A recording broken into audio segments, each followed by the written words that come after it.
Hello students,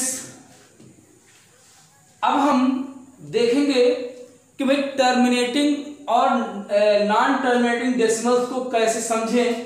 अगर कोई भी रेशनल नंबर्स दिए जाएं तो भाई इनको डिवाइड करने पे जो डेसिमल आएगा या तो वो टर्मिनेटिंग डेसिमल होगा या फिर वो नॉन टर्मिनेटिंग डेसिमल होगा। तो जितने भी रेशनल नंबर्स यहाँ पे लिखे हुए हैं हम बिना डिवीजन किए कैसे जान पाएंगे कि ये रेशनल नंबर है या फिर इरेशनल नंबर है।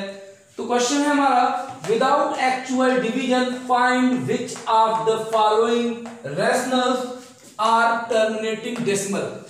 मतलब बिना डिवीजन किए हमें ये पता लगाना है कि इनमें से जो ये रेशनल नंबर्स आपके सामने लिखे हुए हैं इनमें से कौन सा टर्मिनेटिंग डेसिमल है।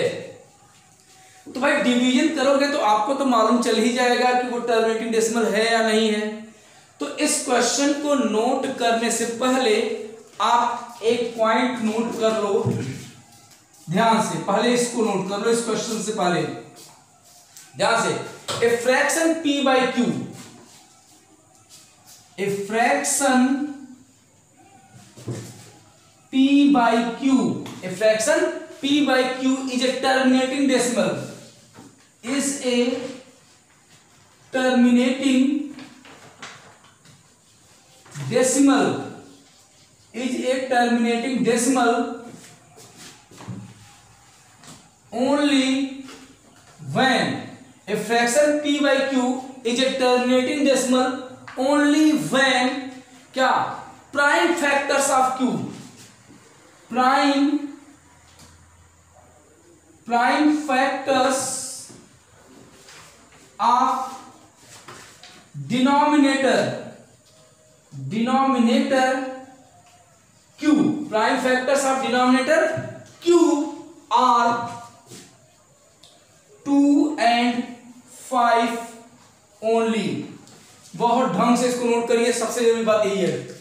कोई भी फ्रैक्शन आपके सामने लिखा हो वो टर्मिनेटिंग डेसिमल कब होगा? तभी होगा जब उनका जो प्राइम फैक्टर है, किसका prime factor of denominator q, यानी जो डिनोमिनेटर आपका है उनका प्राइम फैक्टर में अगर आपका 2 आता है और 5 आता है तो वो क्या होगा? टर्मिनेटिंग डेसिमल होगा। और 2 और 5 के अलावा अगर कुछ भी आ गया तो वो टर्मिनेटिंग डेसिमल नहीं होगा। अब मैं तुमको दिखा रहा हूं, जैसे अब आपने इसको लिख लिया होगा। एग्जाम्पल के तौर पे अगर मैं यहां पे लिखूं भाई 1/2, अब इसका डिनोमिनेटर है 2, यानी कि डिनोमिनेटर में एक ही फैक्टर 2 दिख रहा है, तो 1 को 2 से डिवाइड करोगे तो आंसर क्या आएगा? 0.5। यहीं पे एंड हो गया डिवीजन, मतलब ये टर्मिनेटिंग डेसिमल हो गया। चलो 1/10 लिख लो, 1/10 को लिखो। 1/10 की बात करोगे तो 10 के 2 फैक्टर होंगे 2 और 5। अच्छा, अब 1/10 को अगर तुम डिवाइड करो तो यहां पे देखो, अगर 1/10 को हम डिवाइड करें इसका मतलब ये तो समझ में आ गया होगा कि 1/10 का मतलब 1 × 2 × 5। अब इसके डिनोमिनेटर में केवल 2 और 5 का इफेक्ट है, मतलब ये टर्मिनेटिंग डेसिमल होगा बिना डिवीजन के। और डिवीजन करोगे तो 1/10 की वैल्यू कितनी होगी? 0.1 होगी। तुम 1/8 को ले लो, तुम 1/8 ले लो, चलो ले लो। अगर तुम 1/8 ले रहे हो तो भाई इसका अगर 8 का प्राइम फैक्टर बनाओगे तो 2 × 2 × 2 आएगा, यानी 2 का क्यूब आएगा। तो इसका मतलब है इसके डिनोमिनेटर में 2 और 5 के अलावा कोई फैक्टर और नहीं आना चाहिए, केवल 2 का ही फैक्टर दिख रहा है। तो बिना डिवीजन के हम बोल देंगे ये क्या है? टर्मिनेटिंग डेसिमल है। लेकिन तुम डिवीजन करके चेक कर लो भाई, 1 को 8 से डिवाइड करोगे तो पॉइंट लगाओगे 0, 8 बन जाए 8, यहाँ आया 2, फिर 0 बढ़ाओ, 8 2 जा 16, फिर ये आ गया 4, फिर 0 बढ़ाओ, 8 5 जा 40। तो भाई 0.125 ये टर्मिनेटिंग डेसिमल हुआ कि नहीं हुआ? और बिना डिवीजन के भी हम बता देते, क्योंकि 8 में केवल 2 ही फैक्टर के रूप में मौजूद है, तो ये टर्मिनेटिंग डेसिमल हो गए। इसका मतलब कितने भी कोई भी क्वेश्चन तुम्हारे सामने एग्जाम में दे दिया जाएगा, ऐसे ही कोई भी फ्रैक्शन तुम्हारे सामने दे दिया जाएगा और तुमको कहा जाएगा कि तुम बताओ बिना डिवीजन के कि ये टर्मिनेटिंग है कि नॉन टर्मिनेटिंग है। तो ऊपर क्या लिखा है उसको मत देखो, बस सिंपलेस्ट फॉर्म में ये होना चाहिए। बस तुम ये देखो कि वो डिनोमिनेटर जो उसका है उसमें अगर 2 या 5 के अलावा कोई भी और फैक्टर आ गया तो तुरंत बोल देना कि वो हमारा क्या होगा, नॉन टर्मिनेटिंग हो जाएगा। और 2 और 5 का केवल फैक्टर दिखेगा तो सीधे बोलना कि वो हमारा टर्मिनेटिंग डेसिमल होगा। कैसे? जैसे अगर मैं लिखूं 2/3, तो भाई 2/3 अगर मैं लिखा, मैंने 2/6 लिख दिया, तो 2/6 मत लिखो, तुम 5/6 लिखो। चलो, अब हमको न्यूमरेटर से कोई लेना देना नहीं है, ये सिंपलेस्ट फॉर्म में है। तो 5/6, 6 का फैक्टर बनाओगे तो 2 × 3 आएगा। चलो ठीक है, अब हम चेक करें कि ये 5/6 टर्मिनेटिंग है कि नॉन टर्मिनेटिंग है। पहले डिवाइड करके देख लो। तो 5 को 6 से डिवाइड करोगे तो पॉइंट लगाओगे, 0 आएगा।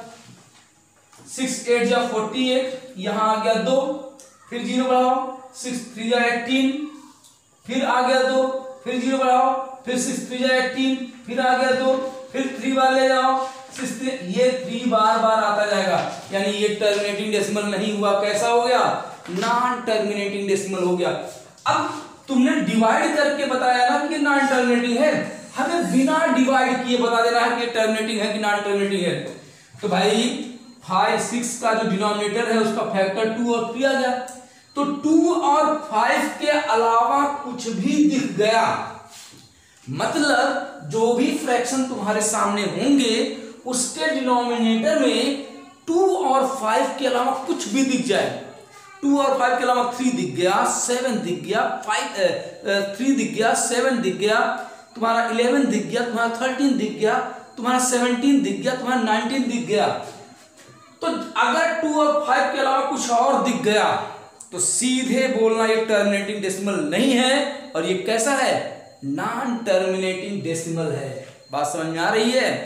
तो ये बहुत मजेदार बात थी, और तुम लोगों से मैं बार बार कहता हूं कि भाई वीडियो देखते हो तो लाइक कर दिया करो, चैनल प्रमोट हो जाएगा। वीडियो देखते समय आप फुल स्क्रीन पे वीडियो देखा करो, वहां पे आपको ऑप्शन मिलता है वीडियो में, वहां पे तुरंत दबाओगे वो लाइक हो जाएगा वीडियो, तो इससे बढ़िया भी रहता है, चैनल भी प्रमोट होता रहेगा मेरा।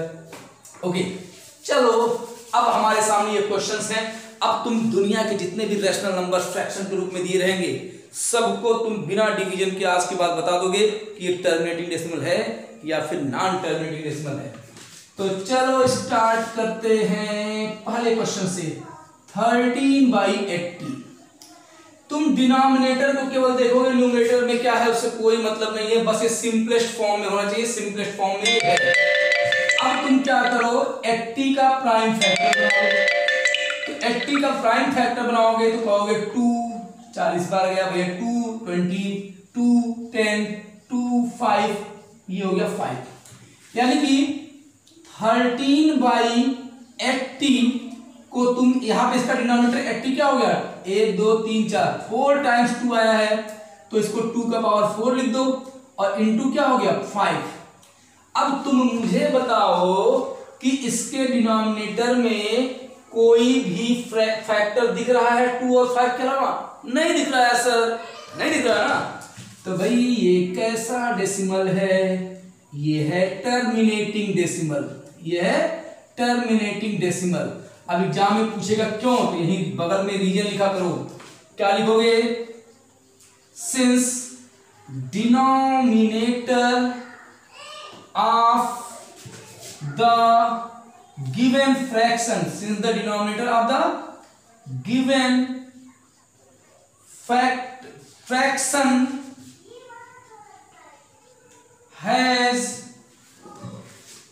no factor other than 2 and 5, therefore the given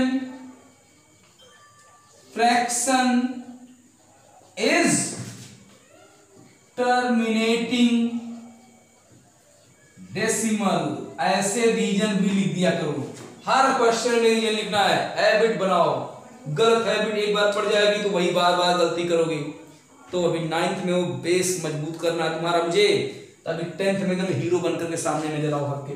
okay, चलो पहला क्वेश्चन हो गया।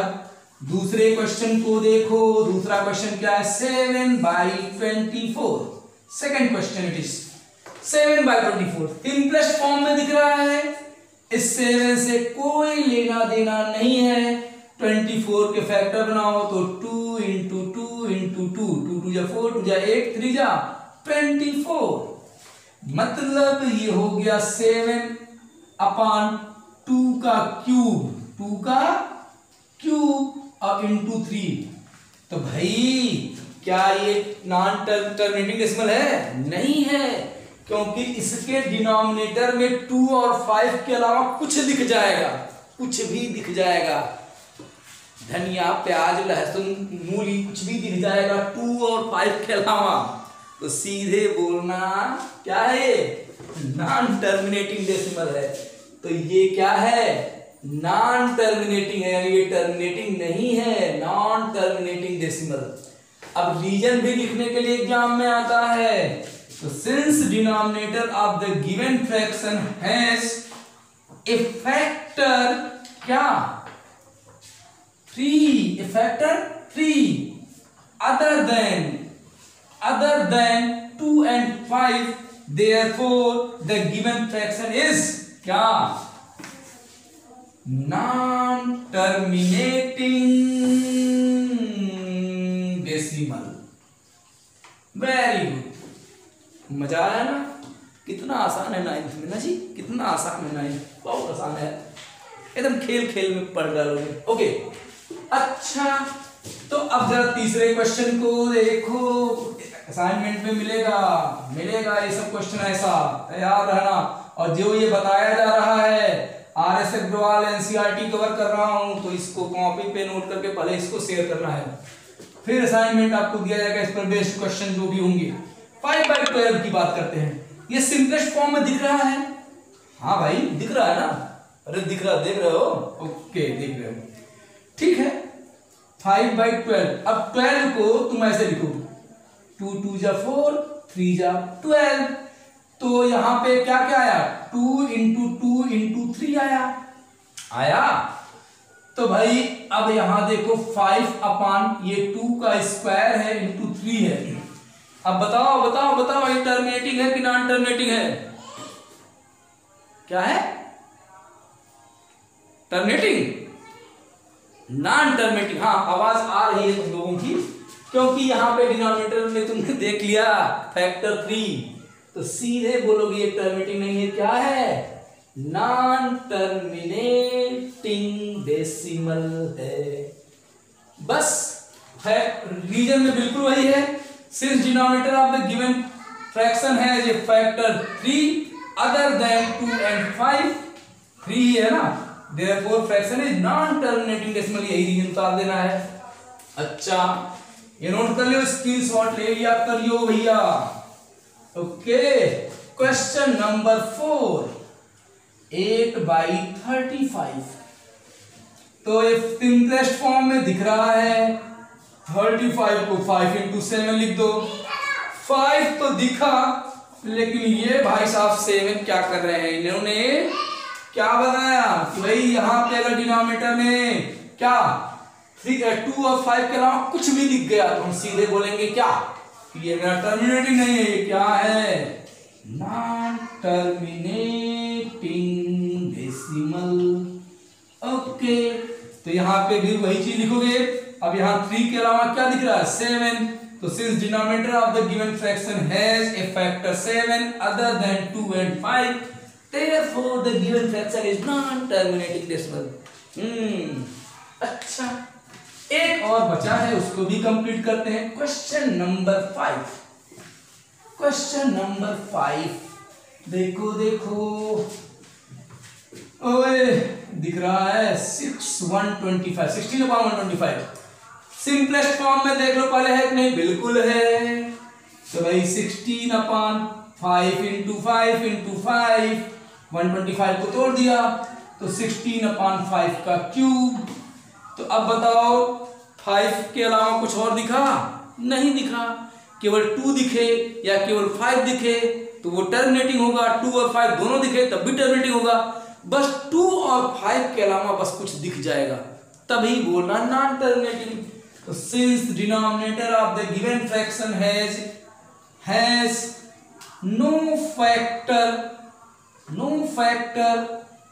other than 2 and 5, therefore the given fraction is terminating decimal. Reason भी हो गया है ना जी। खेल खेल में बदलो दुनिया, नंबर्स का खेल है मैथमेटिक्स। अगर ये सब चीजें जान गए तो मैथमेटिक्स में स्ट्रांग हो जाओगे। Okay, thank you.